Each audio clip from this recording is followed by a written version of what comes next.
the fact that we finally kind of got, and I think we're continuing to get this. It's starting to seem like Flus is a little bit fed up with the Nate Davis situation. And today we got a little bit more of a tidbit than we've been able to get out of Flus for,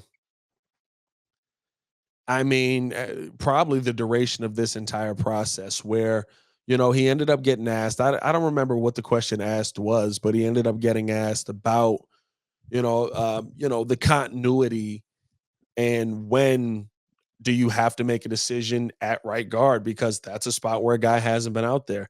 And the one thing that I took away from Flus's response was, hold on, let me look at the notes here. He said, people say you can't lose your job because of injury. I don't believe in that. And that's in bold on my notes, because that to me is an absolute message to Nate Davis. Not saying that they're going to cut him, not saying that they're going to move on from him, not saying that he's not going to be a part of the team, not saying that he's not going to be out there, but that is an absolute message to me from Matt Eberflus to Nate Davis, basically saying, listen, my guy, I think that you're good when you're out there, but you got to be out there. And we need to start getting some continuity with this young quarterback that we have. And I love it. I love it. Make that decision, make that call. And I'm not saying he has to be benched, but put the pressure on a guy to say, if you're not out there, this may not be your job.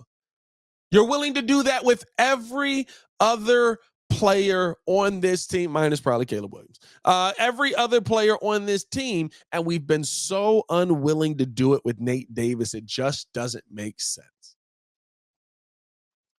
I love the fact that we heard this from Matt Eberflus today, and he was speaking in terms of a guy like Ryan Bates going out there who, as I've said the entire time, is not a center. He is a guard. So is he able to step in? Is he able to go out there and play consistently? He's been somebody who's been consistently healthy.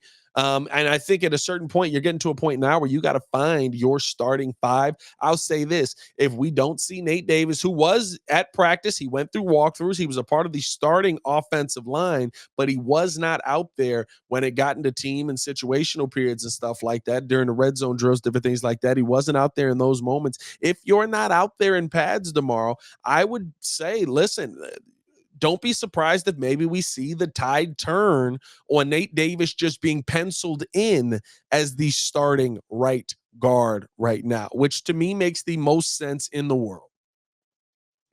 It just does. How can you pencil somebody in as that elite guy, as that guy who's always going to be the answer, as that guy who the Bears have to put out there if he's not out there? Especially with a young quarterback, especially as much as they've talked about the cadence, especially as much as they've talked about, having Caleb Williams. Like, you haven't even had consistency with the bodies out there. How are you going to have consistency with the cadence? And Flus talked about that when I asked him about it as well. You know what I mean? But like, those are the things to me that stand out the most. If the Bears are going to be a successful football team, if the Bears are going to start off this season with real success, with wins, I'm telling you right now, at a certain point, you got to make the call on Nate Davis. At a certain point, you got to make the call and say, if he's out there, fine. He's out there. Let's do it. But if he's not out there, you got to make the decision to say, hey, this ain't it. We got to put a guy out there who's it, and you're not it right now. And I'm just glad to finally hear Flus have that conversation. I'm glad to finally hear Flus be open to that conversation. I'm glad that the Bears are finally open to the possibility that, hey, we might have missed on Nate Davis. Yes, he's solid when he's out there. Is he going to be out there? Those are the questions that Bears fans have been asking. Those are the questions that we as the media are asking.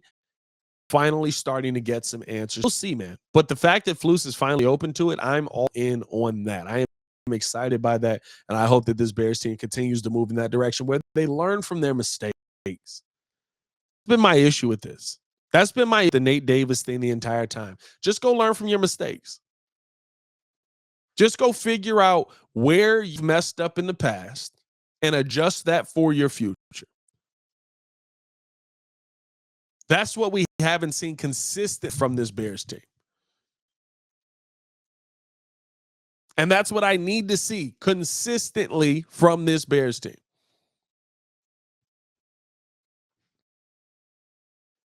So we'll see what ends up happening here, man. Keep an eye on Nate Davis. Like I said, keep an eye on him to see if he is going to be that starting right guard by the time this Bears team gets to the regular season. We'll see where the team is at by then.